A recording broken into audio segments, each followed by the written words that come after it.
حیات T V کے معزز ناظرین السلام علیکم۔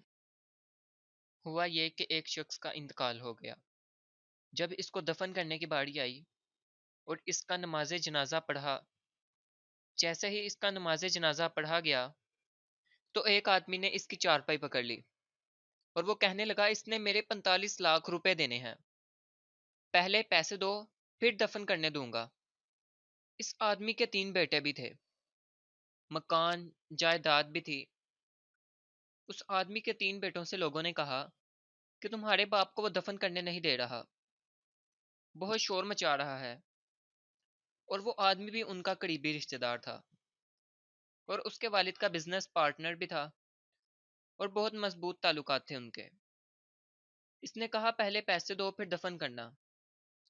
اب وہ 3 بیٹے کہنے لگے اتنے پیسے ہم کہاں سے دیں، 45 لاکھ روپے ہی مانگ لیے ہیں اس نے، ہمیں تو ہمارے ابا نے کچھ بھی نہیں بتایا، حالانکہ جائیداد بھی ہے، مکان بھی ہے، سب کچھ ہے، ہم کہاں سے دیں؟ کوئی 2-4 لاکھ کی بات ہوتی تو ہم کچھ کرتے بھی، 45 لاکھ ہی اس نے مانگ لیے ہیں۔ جب یہ بات بہت بڑی اور وہ آدمی چارپائی بھی چھوڑنے پر آمادہ نہیں ہو رہا تھا اور کہہ رہا تھا کہ پہلے پیسے مجھے ادا کیے جائیں پھر میں اس آدمی کو دفن کرنے کی اجازت دوں گا۔ اب جب یہ بات اس آدمی کے گھر تک پہنچی، اس آدمی کے 3 بیٹے تو تھے اور اس کے ساتھ ہی اس کی ایک بیٹی بھی تھی۔ بیٹی کو جب گھر میں پیغام گیا کہ تیرے ابا کو دفن کرنے نہیں دیتے، جب بیٹی نے یہ سنا تو اپنا سارا زیور اتار کر بیچ دیا اور کہنے لگی اس آدمی سے کہو کہ یہ رکھ لے اور میں تھوڑے تھوڑے کر کر پیسے لوٹا دوں گی، میرے باپ کو مرنے کے بعد یوں رسوا نہ کرے، اس کو دفن تو ہونے دے، میں ایک ایک پیسہ لوٹا دوں گی اس آدمی کا۔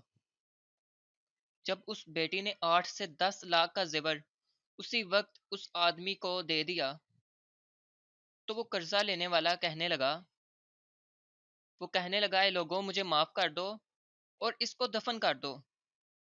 لوگوں نے پوچھا اب کیا ہوا ہے؟ تو کہنے لگا میں نے اس سے 45 لاکھ لینے نہیں تھے بلکہ دینے تھے، میں تو یہ غور کر رہا تھا کہ اگر میں کہتا ہوں کہ میں نے اس کا 45 لاکھ دینا ہے تو ہزاروں لوگ نکل آتے کہ مجھے بھی دو اور مجھے بھی دو۔ یہ رویہ میں نے اس لیے اختیار کیا کہ میں دیکھ سکوں کہ اس کا اصلی حقدار کون ہے، اور مجھے معلوم ہو گیا ہے کہ اس کی اصلی حقدار وہ بیٹی ہے، اور اس نے اپنا زیور تک اتار کر بیچ دیا کہ کہیں باپ کی بدنامی نہ ہو۔